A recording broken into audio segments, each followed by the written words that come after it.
You trying to tell your story to the world? MailChimp can help for free. They've got gorgeous pre-designed email templates, but you can also code your own. And I am a MailChimp user. I can vouch for this. They make it so extremely easy to put out something in your words, in your way. It's very cool. I actually use it all the time. They show you how to send, when you should send, why people open an email or why they click delete. They can also help you find your people, grow your business. It's very useful. I can vouch for this one personally.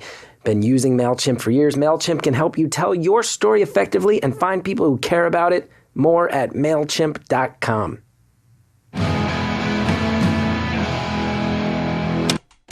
Hello, linguists, kayakers, and dream shoppers.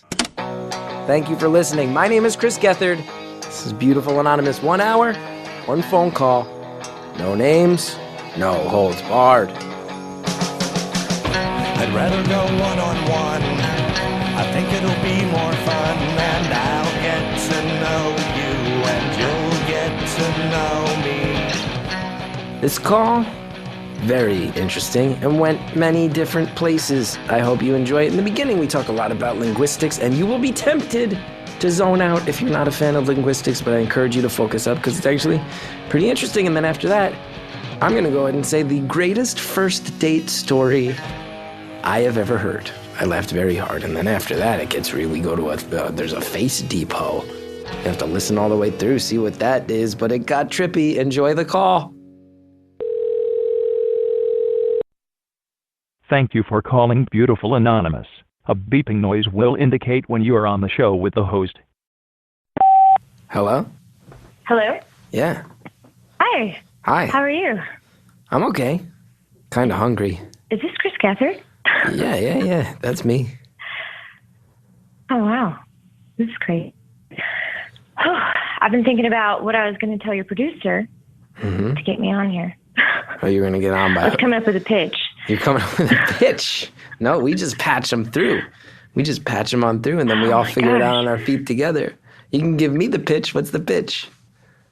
All right. I was going to say, I know I'm not over 50, but I've always been too young, and I know that I could totally give you a 50-year-old's amount of experiences, even though I haven't had that many years to do them. I should say what you're referencing is I tweeted today. For anybody who's listening and trying to figure this out, I tweeted, I'd love to talk to someone over 50, and you're referencing that. You don't have to worry about that. We got a caller who was over 50, and we did that one, and now it's about an hour later. Cool. So we can just talk about whatever. You don't have to mimic the life experience of a 50-year-old just because of my tweet before. It's fair game. Whatever you want to talk about, good to go. Cool. So I've been listening to your show for I guess a few months now. I think I've been there since I saw the first 9, and I listened to them in 2 days.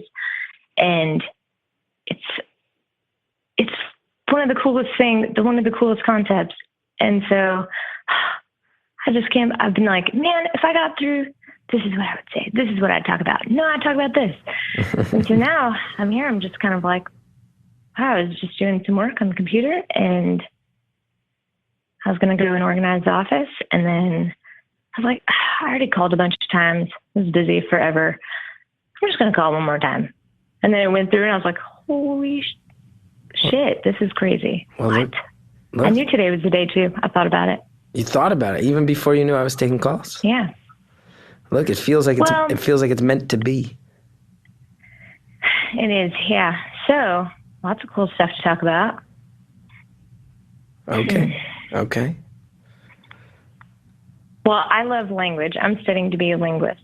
So I think that your phone calls are just a wealth of just linguistic treasure. Wow. I'm going to be honest with you. I know that a linguist is a thing. Not quite certain what a linguist does. Oh, man.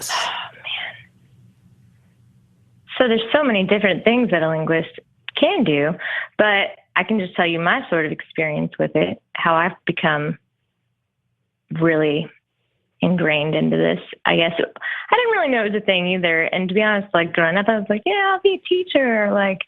I I kind of always wanted to be the first woman president, which was like a goal of mine as a child. And then it kind of was just like you're really good with kids, though. I was like, okay, fine, I'll be a teacher. But it's still, on the fence. But as I started going to college, I took this class. They're like, hey, if you could take these 4 classes, you can get the TESOL certificate. You can teach English to speakers of other languages. It's a great way to travel. You can get jobs around the world. And they kind of show you this really fancy PowerPoint of like, oh, look at this is us in Korea. You could be there making money. And so I was like, oh, it's cool. Only 4 classes. I'm already going to go to be a teacher anyway. And I took the first class, and it was like Intro to Linguistics. And I was like, whoa. This is a lot of information here. There's like pragmatics to like, phonetics, how children learn language, how second language learners learn language. But then it also happened during the spring of when they captured Jihadi John, I remember that. Yeah, they identified who he was. Yeah, and you know who that is? It was all through his specific type of British accent, right? Yeah, and so I saw this article just like casually, probably on like BuzzFeed or something, basic like that, and I was like, forensic linguist identified this guy, Muhammad Wabi, and I was like, whoa, linguists did that? They listened to these awful videos over and over and slowed it down and like picked it apart word by word and figured out that he was from East Sussex, London, and the exact neighborhood. Are you kidding me? I want to do that. And so I've like just been, every class that I've taken so far, I changed my major to English so that I could, the school that I go to doesn't offer a linguistics like degree. And there's very few that offer like master's programs, but I'm very confident about it. But I was like, wow, this is great. So I took the other classes, and it is all about just like teaching and ESL and stuff like that. But all of my other professors have been really like open to letting me explore linguistics, whether it be a Shakespeare class, a novel class, whatever it may be. And so I started working for this professor. He's a corpus linguist, and corpus is just Latin for body. So corpus linguists study large bodies of text called corpora, and they can look up one word in these huge corpus banks that are available online for free. Well, they want you to donate, and they remind you all the time. But you can look up a word and see where it shows up in spoken, news or spoken radios. And I was just thinking earlier today, there's not a corpora for a podcast. Interesting. But does this make any sense so far? It does. I'm going to tell you, this is the most I've ever talked about linguistics. And I'm going to be totally honest with you, if that's okay.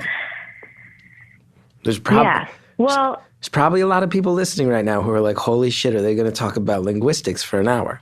No. And I'm going to go ahead and say, if you want to, great. You just got to convince me to love linguistics as much as you do. Because I'm like an uncultured boar from New Jersey, and I say ain't and gonna. I once had a girl I dated make fun of me because I use the words ain't and gonna. Well, that's authentic English language. That's the way that's really used. What is it? What makes you love language so much? Well, because it's super related to our identity. So the way I've been using it, and there's a lot of boring stuff like syntax and grammar of people's languages, but this professor came up to me and said, hey, there's a symposium coming up about bodies. Would you like to do a presentation? I know you like Victorian lit, blah, blah, blah. I was like, oh, seems kind of boring. He's like, well, how do you feel about mass murderers? I was like, well, without saying I love them, because I definitely don't, like, what do you mean about that? He goes, well, people write these like manifestos and stuff, and you can put them through these banks and kind of like see their word count and their patterns and stuff. And I think that I get a like beautiful mind up in here with like these language patterns. I can't help it. But you wouldn't believe the differences in the way that people speak. So when like, it's all down to like the prepositions that you use that show the relationship between you and another item in the world or a person.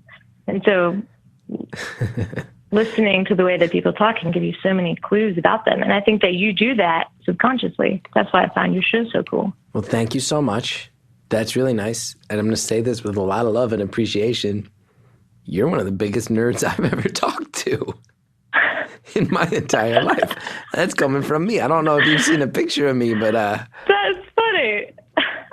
I mean that in a good for way. the first time, I'm in a place where it's really not that bad because I'm surrounded by people who love it, and I'm like, holy shit, I have been a nerd my whole life. Were you And it always? hasn't been very cool. Were you always like a kid who was like obsessive over like nerdy minutia, and the other kids would be like, "We don't care about what medieval battle was like." Were you that kid? Yeah. Yeah, well, I was homeschooled, so that's probably part of it. You were homeschooled. What was that like? Well, I have an older brother, so he was there. So we were like, he's like 3 years older. So, and my dad was a pastor. So, yeah, I don't know. And we lived in our church building. So I was in the same space for a lot of time. Probably. I mean, that sounds a lot creepier than it really is. But we lived in like a really urban area. And so I didn't go to public school until middle school when we moved. So it's kind of like I had to learn social pragmatics through like the way people talked, I guess. I don't know. I mean, you just used the phrase social pragmatics. When while speaking about how you had to while speaking about how you had to learn how to fit in to culture, you described it as social pragmatics, an indicator that it might have been a rough process for you. Yeah, well, maybe. And I don't look back on it like, well, yeah, it was probably pretty rough for a while. I think I look back at it now and think, oh, well, that was really unique. And I think it gave me a unique sort of perception on life. But it definitely took a long time to well, that's actually something else that I was going to show you, that maybe I'm not as big of a nerd as I sound right now, because I don't think people look at me and think that I'm a nerd.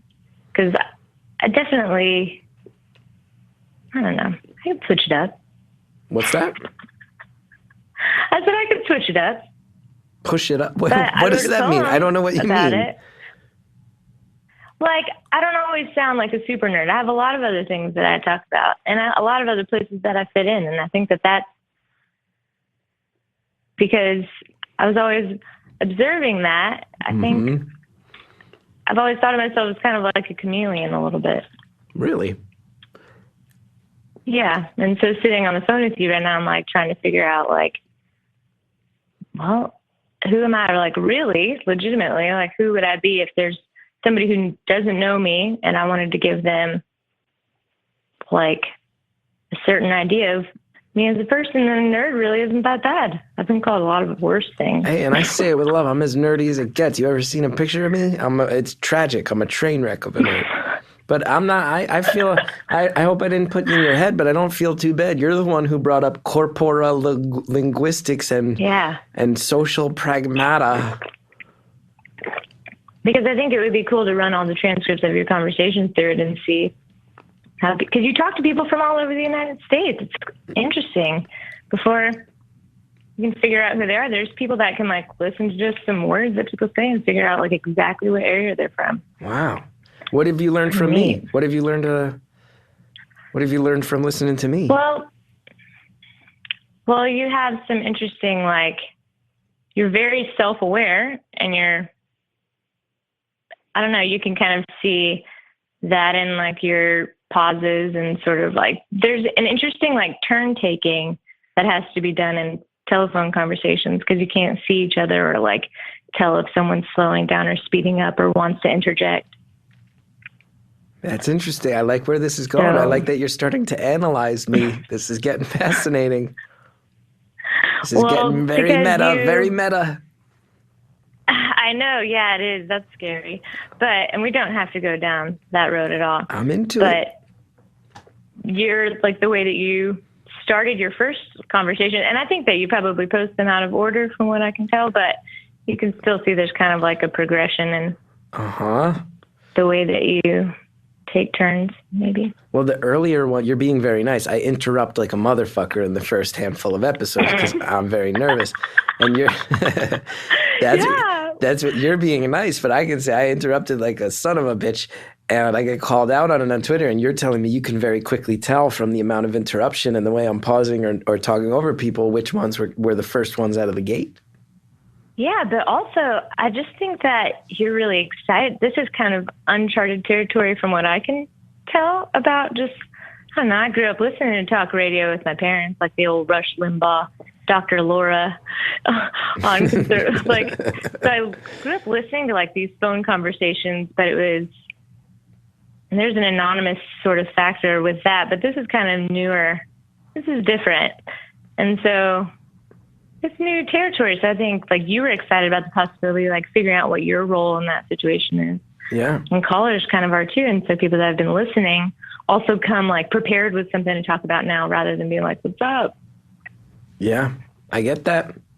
Well, that's good. So you know which ones I taped earlier because I interrupt too much. What else? What else have you learned about your old pal Chris Gethard through my linguistics? No. Well, I wonder sometimes how it's used in comedy. Like how many comedians are aware of sort of linguistics because on a conscious level, because I think that it's subconscious for a lot of people to be like aware of language, but there has to be a level of like consciousness when you're writing jokes and like reading a room and that kind of thing.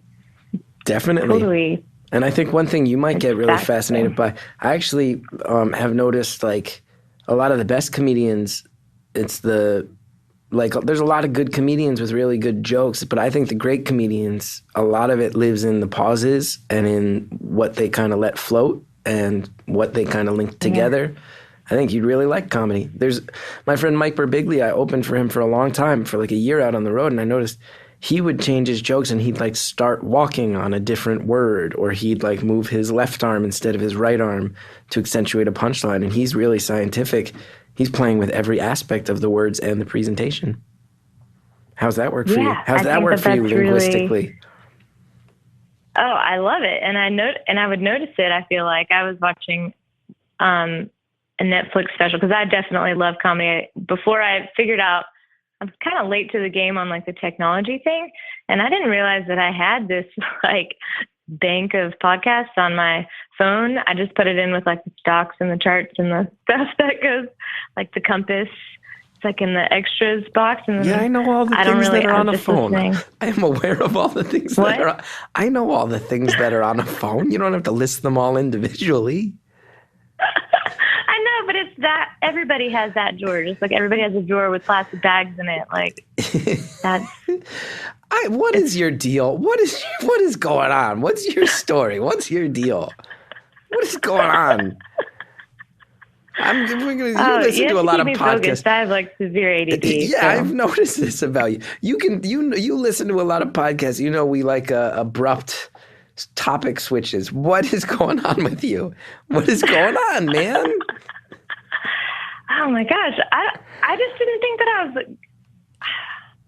Yeah, I think I just overthought everything that I would say when I was on this conversation, and now I'm just so lost. No, that's okay. We're not lost. We're in it together. But we have talked about linguistics on a level that's going over my head for almost 17 full we minutes. Have to stop. 17 full minutes that I haven't quite understood almost any of what you're talking about.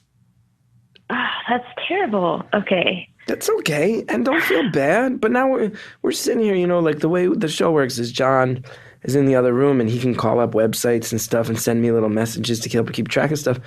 He's got the Wikipedia open for corpus linguistics. We're gonna sit here and try, and then he's. Well, do you want to hear a cool way that I used it, or no? Sure, but now we're going. Now he's clicking on the link for. Now he's clicking on the link for morphophonology. I don't even know what that is. There's a whole list here: semiotics, graphemics. What is all this stuff? Orthography? I don't even know what any of this is. Okay, here's the question. Here, it's so much simpler than that. Okay, so do you think that language affects thought? If you don't have language, can you think? That's an interesting. Do people that speak other languages think differently than we do? How can they think of a word how can they think of a concept if they don't have a word for it? The philosophy. Linguistics is the philosophy of language. Oh, it totally started out this way because I think the world started growing and then people started running into each other and they had to figure out how to communicate and teach people words that they didn't have items for. It's very confusing when you're I would imagine. I don't know, the internet, the way that people function. I mean, you can look up like the whole corpus linguistics thing. It's just a website, and you basically search a word, and you can see like how often a word was used from the 1880 to 2010. Like when was it used the most often? Like by decade. Like the word terrorism. Like you can use it this way. Like the way everybody used to say the word awesome too much, and now they say the word rad too much. That's hysterical that you would use the word awesome, because I'm working with a professor right now who's writing a book to teach people how to use corpus linguistics, and he uses the word awesome as the search word through all the different ways. He teaches you how to use it using the word awesome. Look at that. Look at that. It looks like I should get my they use the word awesome get a master's degree more in often linguistics. in Singapore? They use the word awesome more open in Singapore? More often in Singapore than they do in the United States. I had no idea. What are some other fun facts about linguistics? You can search whether somebody in like Britain says this more versus American English versus Australian English. But that's stupid. I don't really. We can. No, I want to know. It's not stupid. Stop it's Wikipediaing it. In English, we say adjectives first. In Spanish, they say them second. Yeah. Well, I guess the way that I want to use it is like forensically, like real criminal mind stuff. Like you want to solve crimes via linguistics. Oh man, yeah, like dream job, like totally, like an FBI profiler or counterterrorism. So you would have caught the Zodiac killer. Like that. You want to catch the Zodiac killer? You would have done that. Some of you guys are probably nerding out hard about linguistics. Some people maybe not so into linguistics. There's going to be a little more linguistics when we stop. And right now, what we're going to do is we're going to hear from some sponsors about what they have to offer. You know what I love? Therapy. I've loved it for a long time.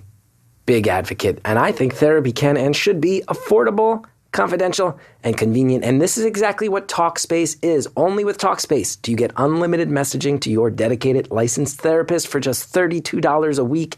It's affordable. I applaud Talkspace. They're making sure price is not a barrier of entry to therapy. Join over 300,000 users who already know that with Talkspace, you can text, audio message, or video message your therapist as many times as you want without having to wait a week for your next appointment. Because with Talkspace, your therapist is always in your pocket or on your computer. And now can even schedule a live video session with your therapist right from your smartphone. Visit Talkspace.com/beautiful for a special $30 discount off your first month, or download the Talkspace app on the Apple or Android App Store. Use coupon code BEAUTIFUL. Talkspace, it's therapy for how we live today. Do you love books but find that you never have time to read them? Well, Audible.com has the perfect solution. Get audiobooks and listen to those books you've been meaning to read while on the go, at the gym, while commuting. Audible.com, they have audiobooks from the leading audiobook publishers, broadcasters, entertainers, magazine and newspaper publishers, and business information providers. Their app is free. It works on iPhone, iPad, Android, and Windows Phone. You can also download and listen on your Kindle Fire and over 500 MP3 players. And unlike a streaming or rental service with Audible, you own your books, so you can access your books anytime and anywhere right from your smartphone. Audible.com also has the great listen guarantee. If you decide you don't like the book you choose, no worries. You can exchange any book you aren't happy with for another title anytime, no questions asked. I saw they have Norm Macdonald's book on there based on a true story, a memoir. I think that one's worth checking out. And just for our listeners, Audible.com is offering a free 30-day trial membership. Go to audible.com/CG today to start your free trial. Again, show your support for beautiful stories from anonymous people. Get a free 30-day trial at audible.com/CG, like Chris Gethard. That's me. Check it out. Thanks, Audible. We're going to go ahead and get back to the call. If this caller ever does make a podcast corpora, some of those sponsors definitely coming up. And if you listen to my show, the word Morrissey prominently featured in my corpora. But let's hear more from our caller right now.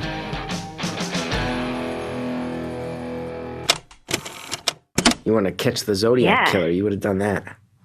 Yeah, like this is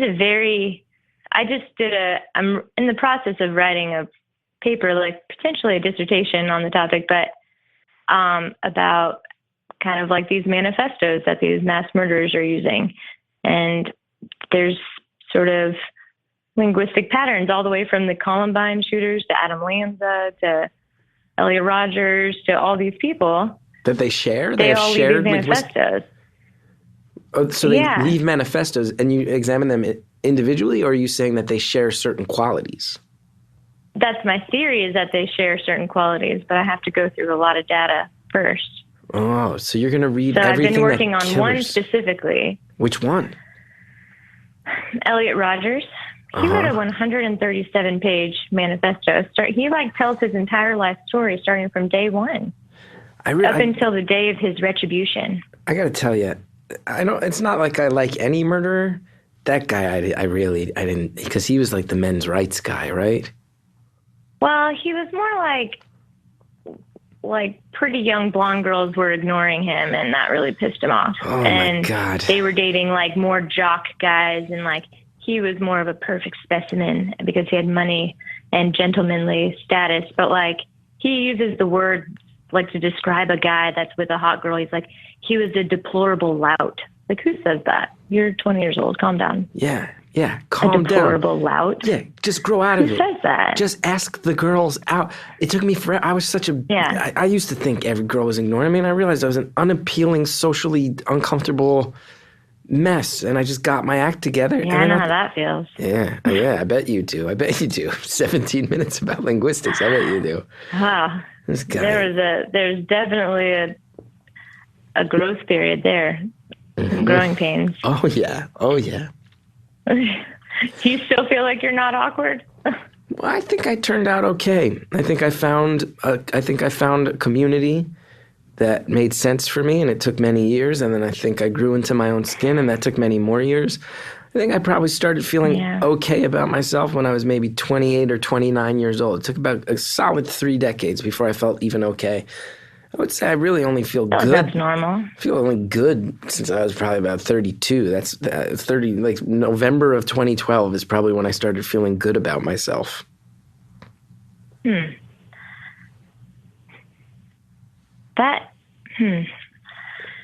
I think that's normal for a lot of people to think that there's like a sort of like phases that you go up when you're going up that like proverbial hill. The phrase like over the hill it's just always kind of stood out to me. And I like imagine this hill and I have all these questions about it. Like, what's the hill made out of? Are we all on the same hill? You know, but I think that there's like little check stops on the way up, and I think you finally get comfortable and you're like, make it to the top of the hill and you're like, well, now what? Yeah. That was a very extended metaphor. I think about that hill a lot, but it's an uncomfortable process, like facing the sort of like making those adjustments and I think finding that community is really important, and I think I moved too much to find that. Is there a big linguistics community? Is that a thing that I bet there's a lot of people who are very, very nerdy about language? Yeah, they're mostly in England though, and that's not really a possibility for me. Really? It's not in America. Yeah. You could set the trend. I mean, there is, but not really. Not your thing. Not your scene. Yeah. I mean, just from what I would be interested in and all the programs and stuff, but I'm married, so there's kind of a... You're married? Yeah. Do you have kids? Yeah. No kids. I have a dog that I'm obsessed with and a cat. What kind of dog? It's a German Shepherd. Oh, that's cool. How long have you been married? He's like the best dog. Almost 4 years. In August will be 4 years. Oh, August what? August 4th. Oh, congrats. Thanks. I'll be 2 years on August 30th. 2 years on August 30th. Oh, nice. How long have you guys been together? We dated for 9 months. We got engaged. We got married a year after that. We got together October 2012. That's how long I've been with my wife. Hey, that's kind of cool. I got with my October 2011 is when I met my husband. We also got married from the time that we kind of had our first date to the time that we got married was 10 months. 10 months. We got engaged after 9. You got married after 10 months. Yeah, we actually got married after 6. We got married in May, like at the Justice of the Peace, and then had like a whole wedding in August, but we didn't tell anybody. You went on your first date, and then 6 months later you were married. Yeah, but it's an extreme circumstance. What's the extreme circumstance? Well, he was a Marine, and he once was a Marine, I guess. Sorry, guys. But he's not active duty anymore. And so, I was the bartender in Virginia, and we met while he was stationed there. And I'd been living there for like 4 years, and I was just like, I do not date military guys. Nope. I'm a free spirit. I'm doing my thing, finding myself. And then one day he always would come into this one place and like, pretty sexy. And so I was like, he wanted me to go out on a date with him. And he's like, it's not a big deal. It's a big group thing. We're all going kayaking, Chesapeake Bay. It's not like, a date, the group thing. And I finally gave in. I was like, yeah, I like kayaking. Kayaking is cool, but I'd never really been kayaking before because I'm a city person. Mm-hmm. I'm an indoor cat. And we go, and there's 3 kayaks of 2 people each, and one of them leaves to go to work or something. And the other group and us, we were going to race from like different sides to the same lighthouse. And on the way to the lighthouse, we had the cooler on the back, and it started getting really rocky. And I don't know, I stood up to kind of like fix the thing, and we capsized. And it was October in Virginia. It's not like freezing, but definitely not warm. And I had like a hoodie on and sweatpants, and I had to take those off. It was not like, it was terrible. And we're trying to flip the kayak back over. Doesn't happen. And there's a cooler. We're like floating on it for like 2.5 hours. We're like sitting in there in the cold. What? You got capsized for 2.5 hours on your first date? We couldn't flip it back over. We kept like trying. And first I was like, this is funny, right? Like, this is going to be a good story. They're going to come over and help us flip this back over anytime now, huh? And he's like, yeah, no big deal. And after like an hour, we're like screaming the other people's names.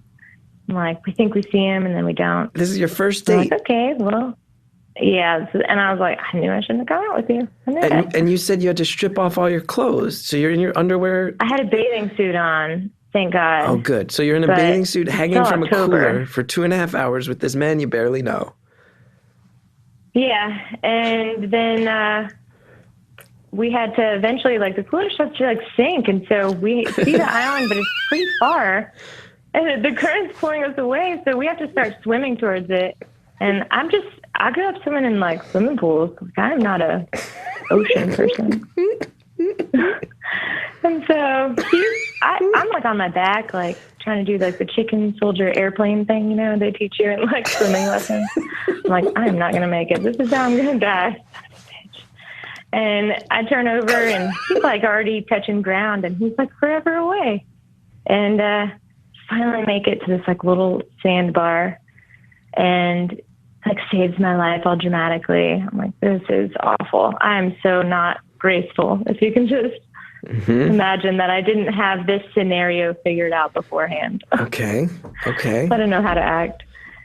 And we ended up being on this little thing. It's kind of unbelievable. I mean, it really is. Like, when you tell people the story, they don't really believe it. No, keep going. So you've been capsized at sea. You wind up in an island with a hot Marine. Yeah. And then what happens? Well, the lighthouse ends up being like not a real lighthouse. It's just like a tripod with like a light on it. It doesn't, and there's like stagnant water all over the island, and there's mosquitoes everywhere. And we're like on the way to check out the lighthouse. We stepped in like hip deep, like mud, disgusting, stinky, horrific mud. And what are you talking we're just trying to keep it cool, We're trying to play it cool still. A little bit like, that was no big deal. We didn't almost just die. Cool. Okay. We're gross. This is cool. And we get to like the other side of it, and our friends are never there. Never see them. And we see like this little boat floating offshore, but it's made out of like PVC pipe and like has some buckets in it and like some netting. It's not really like a real boat. Like we couldn't actually use it. We would have been in the same boat, literally, and probably would have flipped again in that. So we put it on its side to like block from the wind, and then we realized like high tide was coming in, and where we were going to be surrounded kind of like by water. So we wedged it on this like oyster bank and laid in there for like 5 hours probably. What? Your first date? We were out there for like almost 11 hours, and we got rescued by the Coast Guard. And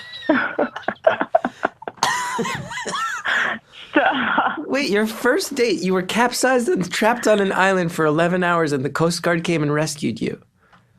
And he was really mad. They made him get in the basket, and he was like, "Can I just go up the rope?" And he was like trying to still be like macho, even though we had like hypothermia.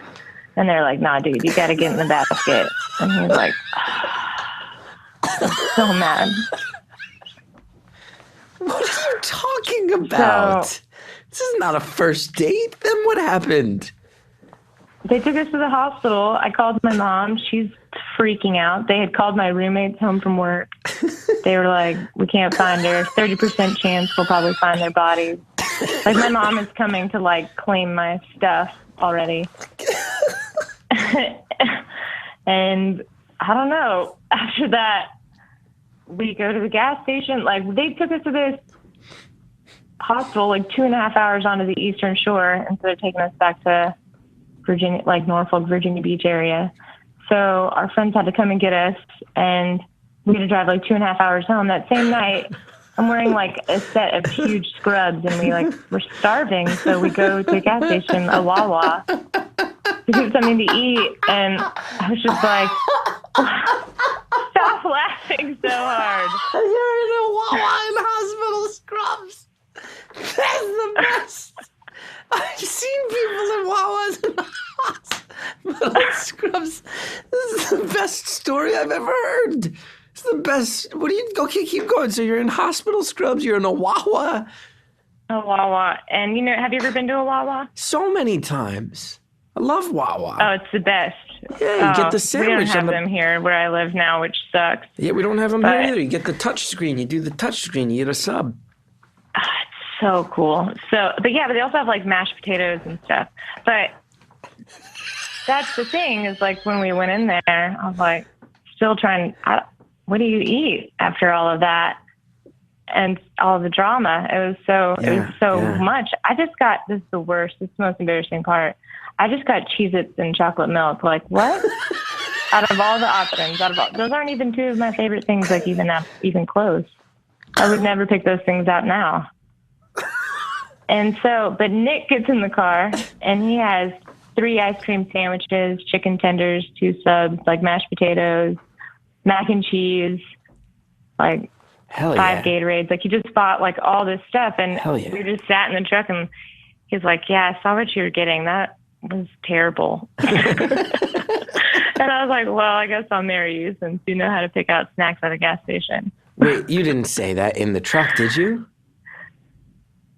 No, but I thought it. You knew you were going to marry this guy at the end of your first date near-death experience? Yeah, I did. And it was weird because I was so against marriage, like 100%, like totally not about that life. I had just gotten out of a long relationship, and I was having like the best summer of my life, like not trying to get locked down. And he was like the youngest guy I'd ever dated. That's the best first date story I've ever heard. It's the best that's the best first date story of all time. You got capsized in a boat and rescued by the Coast Guard and had to go into a Wawa in hospital scrubs and knew he was the one by the end of that. That's an incredible story. That's an amazing story. So, it feels like, because it's been so long now, I kind of forget that happens. Like real life of a marriage actually starts to happen. And that, kind of, it's definitely a great litmus test to see if you can get through something extreme with somebody, but like normal day-to-day life is an extreme. So that's kind of the hard part about making the decision based off of that. Wow. And you've been married 4 years now, you said? Yeah. Mm-hmm. Wow. And he's been to Afghanistan during our marriage. We've moved like 5 times. Wow. Is that why you got married? We are going to school. Is that why you got married after 6 months? Was he shipping out? Yeah.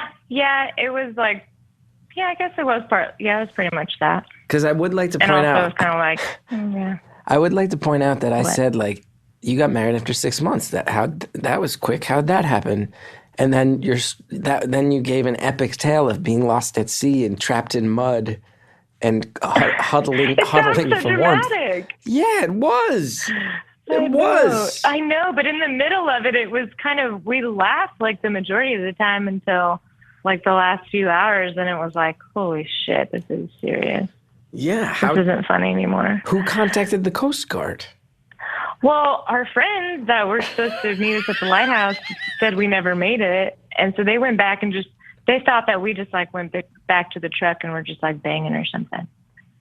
So they were just like, Wait, Nick. They thought on your very first date with this man, you bailed out on kayaking and just started humping in a truck? I guess so, but I was like, gosh, what do you think of me? Jeez, it's kind of messed up. But yeah, when they got back there, then they realized we weren't there. They gave us a little more time. But we had been flipped already for like 3 hours by the time they even called. They didn't call until like 6 or something. Clinging to a cooler. Wow. And this is the helicopter flew over us like multiple times and missed us. And it was like, it was awful. It wasn't a boat. It was a helicopter. Oh yeah. That's why I'm saying he had to get into the thing. It was so windy outside. Like the boat wouldn't have been able to like get. I thought they lowered a basket down.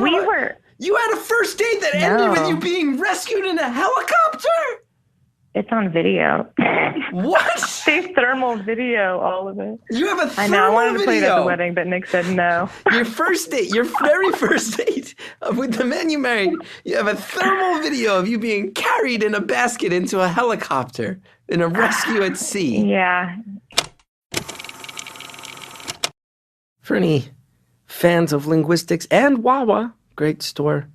The origin of the word Wawa comes from the Ojibwe word for the Canada goose. That's why the image of a goose in flight is Wawa's corporate logo. But we're not going to talk about Wawa because they're not one of our sponsors. We have many sponsors who really help make this show happen. And maybe Wawa will be one of them someday. I'd love that. But in the meantime, here are the people that are making this thing run. You know that feeling you get when you can get things done with just the click of your mouse. It doesn't get more convenient than that, does it? No, it doesn't. And now you can get even your mailing and shipping done with that convenient feeling. You don't even have to leave your desk thanks to Stamps.com.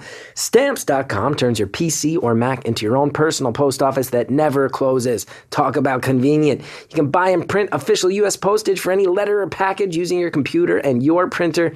Then you just hand your mail to that mailman. You drop it in a mailbox. You walk away. You never have to think about it again. And you never have to go to the post office again.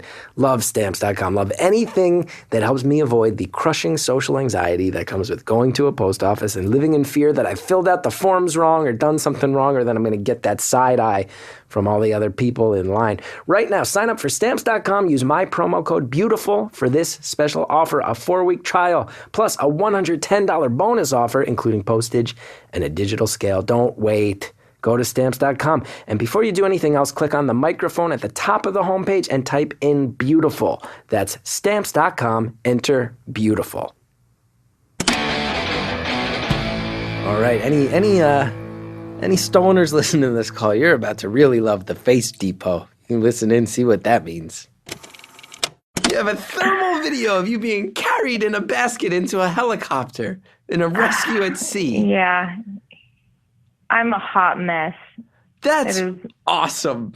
Embarrassing. That's awesome. It's so embarrassing. Why is it embarrassing? That's a fantastic story. Because it sounds good to somebody who doesn't know us, right? But then, like, my roommates were like pissed off at me. They were like mad. Why? That we thought it was like a sick story. It was a sick we came story. home and they're like, "What the fuck? We were called out of work. We thought you were dead." And I was like, "Sorry, I'm not. Like, I don't know why you're mad about that." It was kind of like a crazy day for all of us. You should get rid of those friends. That's the best. That's one of the best stories I've ever heard. That's one of the best I think it stories. sounds a lot better now. It was. Why are you down talking this amazing? This is another thing. Okay. I was starting a new bartending job where like I would just come in on Sundays, and this happened on a Saturday. My first day was the next day, and I had to call them. I had to call this guy, and I was kind of getting hooked up by working at this place. It was like a really nice place. They only hire like flair bartenders, which I was not a flair bartender at all. Flair? Terribly uncoordinated. You know what flair bartending is? No, I don't drink. They like.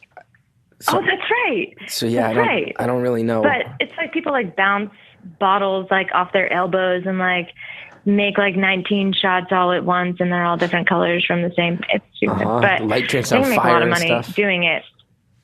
Yeah. So I got a job at this bar. Somebody had like really pulled some strings for me, and I was like, "Fuck, I have to call and tell him I can't come in."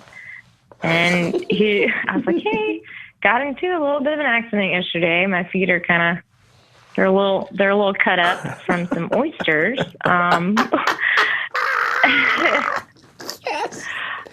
And he goes, I don't believe you, but since you came up with such a fascinating story, I'll give you until next Sunday to come in. I was like, thank you so much. So I show up the next Sunday, and he goes, I believe you. My parents saw you on the news. I was like, okay. You were on the news. Okay. But probably like the the news that like only old people watch, like the local news probably, because nobody else ever said anything to me about it. Yeah. What did the Coast Guard say when they hoisted you up? Well, they asked, they're like, you in the service? Because they could tell by his haircut probably. And he's like, yep. They're like, Navy? Nope. Army? Nope. They're just like asking him if he's in all these branches. And I guess they all have like a rivalry with each other. Yeah. And he was just like, they go, Marines? He's like, yep. They're like, thank you so much for what you do. He's like, yep, thank you. Appreciate it. There was like a macho thing between them. And I'm like, oh my God, I'm alive. I've never been in a helicopter before. This is kind of neat. Was he real pissed off that the Coast Guard had to come get him? Yeah. It was like a macho thing for sure. But I think that's like why we ended up working well together, because the way that we were sort of living both of our lives, like I think it would have taken like a really vulnerable situation like that for us to kind of drop the act a little bit. Wow. So this is not a guy you necessarily would have gotten together with. I mean, you weren't looking to get together with anybody, and also maybe he wasn't totally your type until you had this experience. Yeah, wow. Definitely. So you never We have a lot of differences. And you didn't intend on being a military wife? No, and I was not a very good one. Really? I did not get it. It's a weird culture. Yeah, and I mean, it can't be easy to see your husband ship off to war. That's got to be. Oh, wasn't it so much that, like, that part of it? Like, he was an excellent Marine. Like, I was just proud. I never, I don't know. I never really was freaking out, and that probably makes him sad, because I think he wanted to have somebody who's like pining away and like crying and freaking out, and they want that. They want to know that their woman is like at home doing that, but at the same time they have to be married to somebody really tough. Yeah. So that they can get through that sort of thing. So, and unfortunately I'm a lot more on like the logical side of it than I am very emotional. Our roles are switched a lot with that. That's interesting. So he's an emotional Marine. But yeah, well, he's an emotional husband, but I think maybe that's redundant. I'm just kidding. So what? But that's the thing. It takes like a woman to be able to like see that side of the man and still love him for all of the strength and kind of like the tough persona he puts out to the rest of the world. You know? I get that. I mean, my wife has seen me cry so many times. Yeah. I mean, and I think that's a good thing to be able to be that way, but it's a balance. I mean, I think the part about the military life I didn't like was the other wives. Most of them. I think I came out of it with like 2 good friends. Really? The rest of them were batshit crazy. Like Really? just nuts. Wow. God, yes. There's like Facebook pages about it. About women that are just, you know, wearing their husband's rank and like demanding to be saluted to, or like getting their own parking spaces at the commissary, like stupid stuff like that. And just Whoa. Really? So is it like the oh my gosh. Is it like the wife of a lieutenant kind of like tries to hold it over the head of a wife of a private, that type of thing? Oh yeah, like they'll cut in front of you at the grocery store. Really? Oh yeah. I have been like, the commissary's packed, like around payday. I've made that mistake a couple times, and then I get there and there's an older woman. She can tell that she's older than me, so she just cuts rank and just pushes my cart out of the way and says my husband's a lieutenant. So as a military wife, you effectively live within the infrastructure of military rank, even though you're not the one in the military. They try to make it that way. I would just look at her and be like, honestly, if you just had somewhere to be, that would be a reason enough. Like, if you just really got to get out of here, or, you know, your kids are driving you crazy, like, yeah, that's reason enough. You definitely do not have to pull rank on me. That's for sure.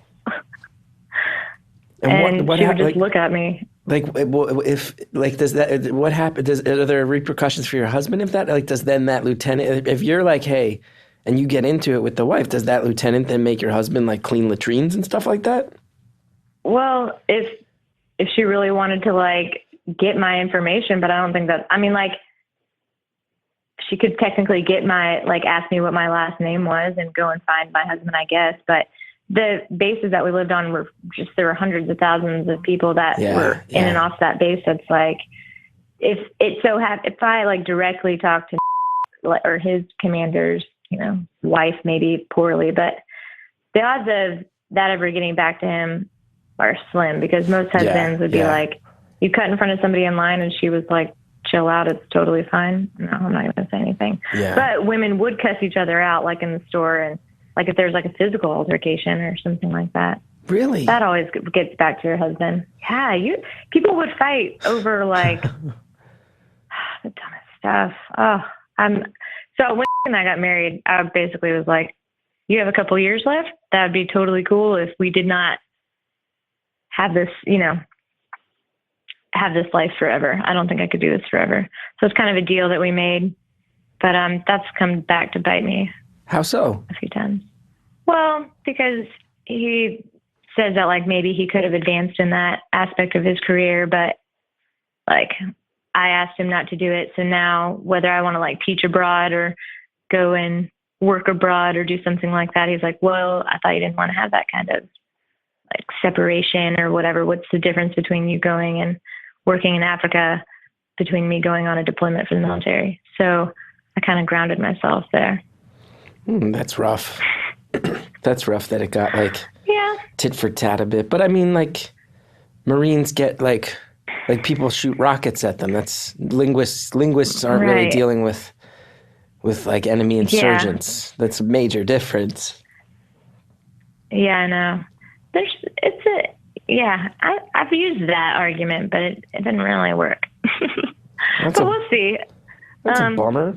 He's a dual citizen of like Germany and the United States, so like international work isn't out of the question. It's just kind of like a matter of when we both have to finish school. And he's got that EU passport. What's that? He's got the European Union passport. That thing's really useful, huh? Yeah. I gotta get one of those. That would be, for now anyway, I guess. Yeah. Not if you're trying to go to England. Yeah, they got out. I'm gonna get one of those. My grandparents are from Ireland. I hear that I can get a EU passport because of that. I gotta figure out all the paperwork. Yeah.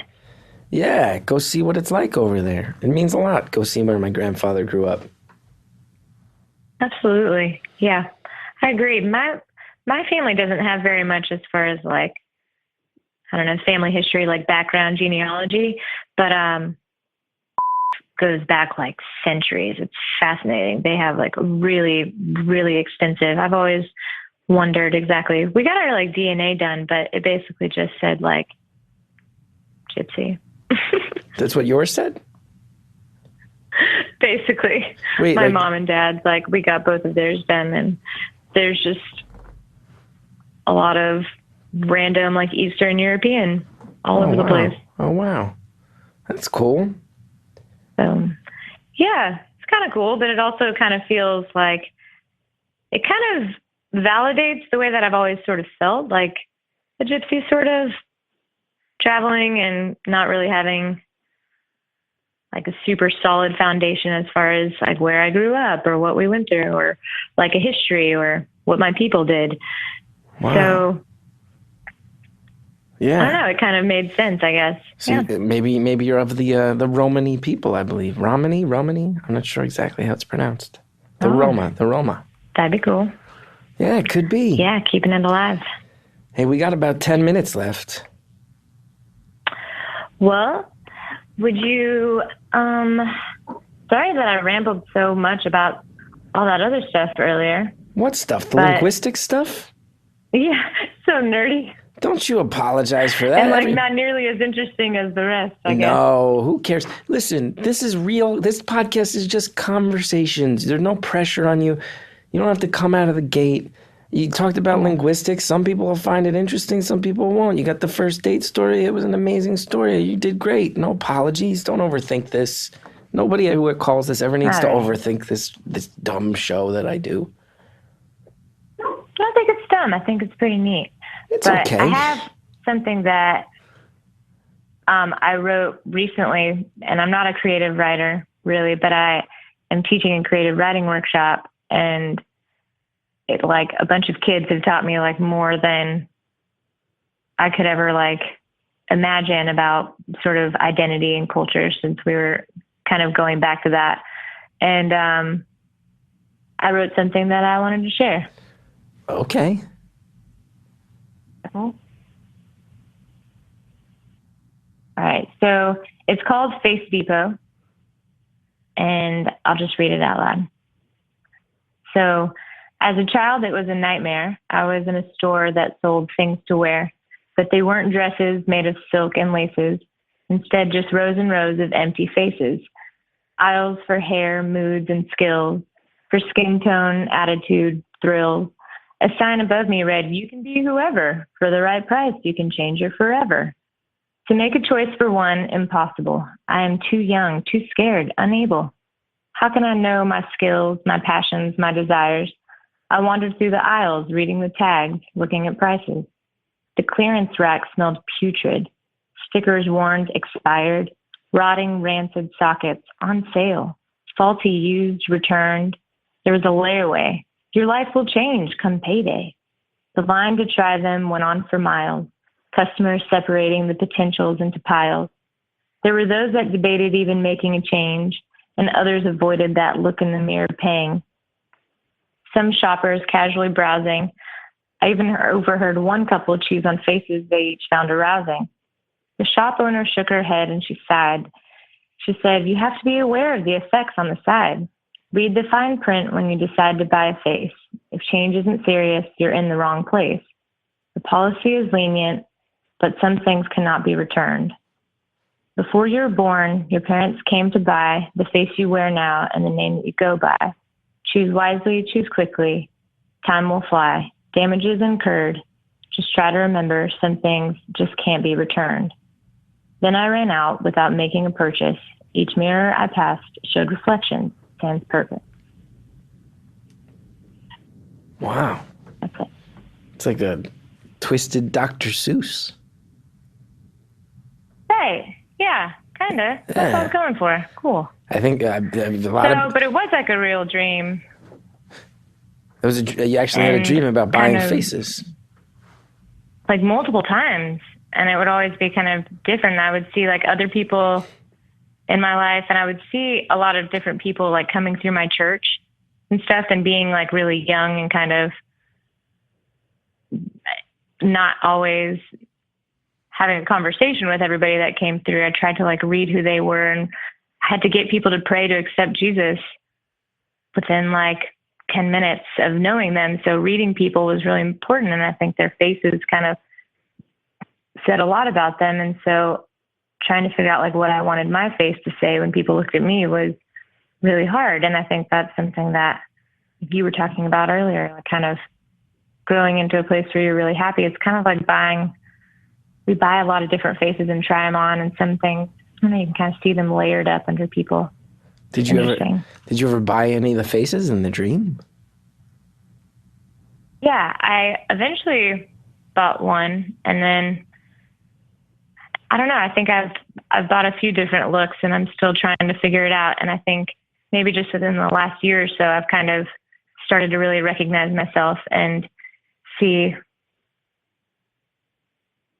what it is. But there was like one that I bought and I never put it on. It was a really weird dream. And I never really like actually fulfilled like buying a face. And then I woke up and it was me, and it was like this whole thing. But, figuratively speaking, I think that I'm finally in a place where I could say that I have one if I was following this metaphor, but I never actually dreamt that I did.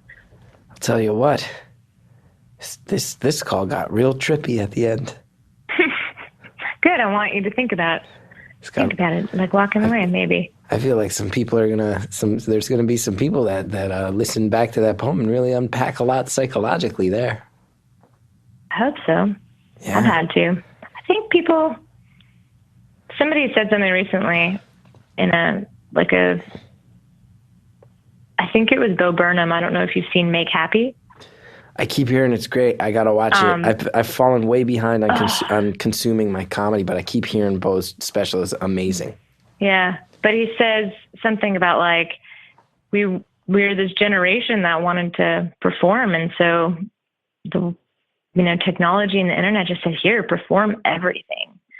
And so even Facebook, like the fact that we have this thing that's called Facebook and we put our faces all over it. What is it? I got off of Facebook recently because it was like, oh my gosh, I don't want people to look at that and define me because of what I share or what I post, what I like, what I comment on.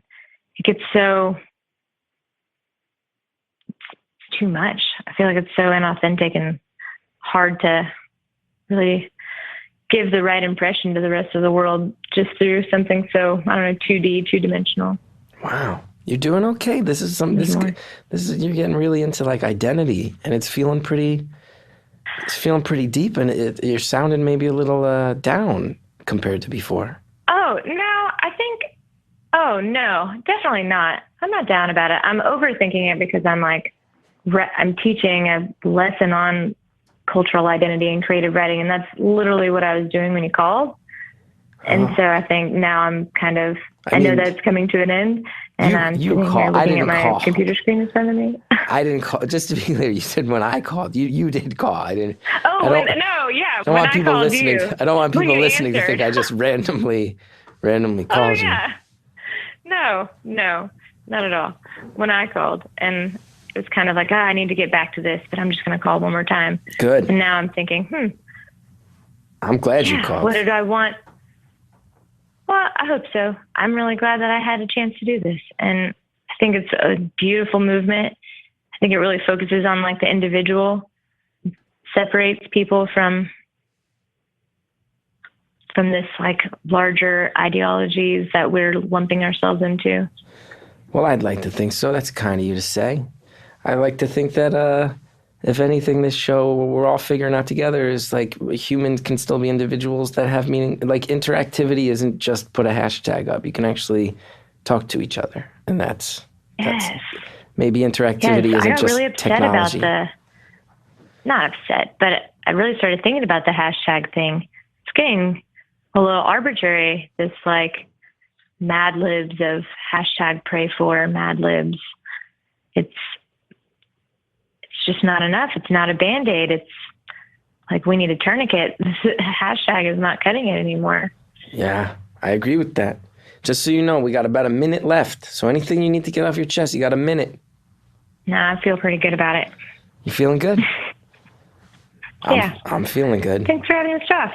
No, please. Thank you for having this talk. I hope that your linguistics degree goes well. I hope you smoke all those British linguists. I hope you catch a bunch of serial killers. And I hope you never have a date go. I'm going to. I hope you never have a date go. I'm totally going to. Poorly again. I mean, we went from the podcast. I'm never going kayaking again. This call, I mean, we talked about corpora, linguistics, a helicopter rescue, and the face depot. This one, really, we covered a lot of ground in an hour. And there's so much more. One day. I am sure. Call back sometime. Maybe you'll be our first ever 2-time caller. Hey, yeah, 5 years from now. Looking forward to it. Hey, here's for the Emmy, too. It's coming your way. Yeah, I don't know about that. We'll see someday. These the industry, they want to keep. We have goals. They don't want the Jersey kid. They don't want to let the Jersey kid win. Nah, the Jersey kid will win. Nah, maybe in the Jersey long kid run. will win. They're not giving me no statue, but thanks for saying so. Yeah, well, take care. That was one of the more confusing calls in a very good way that I've ever had. And I'll just say this, if you're out there and you're looking for love, I hope someday the Coast Guard rises you into the sky in a basket along with your future spouse. I hope we all get so lucky. Caller, thank you for telling me so much about language and dreams and reading a poem and a fantastic story that I won't soon forget. Thank you so much for calling, and thank you everybody for listening. And thank you, John Delore. Thank you, Greta Cohn. Thank you, Shellshag, for the intro music, one of my favorite bands. My name's Chris Gethard. I'm a stand-up. I go all over the world, chrisgeth.com. For all my touring dates, check them out.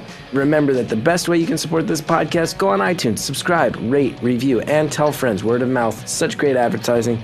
You guys, it's been so cool to make this show. It's been really great to see community form around it. And let's keep spreading word on this thing. And let's get as many people enjoying real conversations from real human beings as we can. We'll see you next time. Kiss me face to face.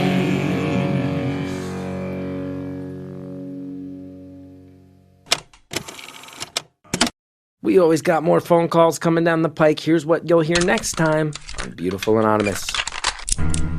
What's the angriest you've been recently?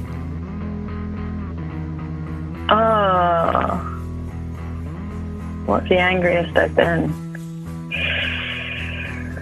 I was pretty angry at my sister. Here's a big one. My sister has stolen £10,000 from my dad. What? That's next time on Beautiful Anonymous.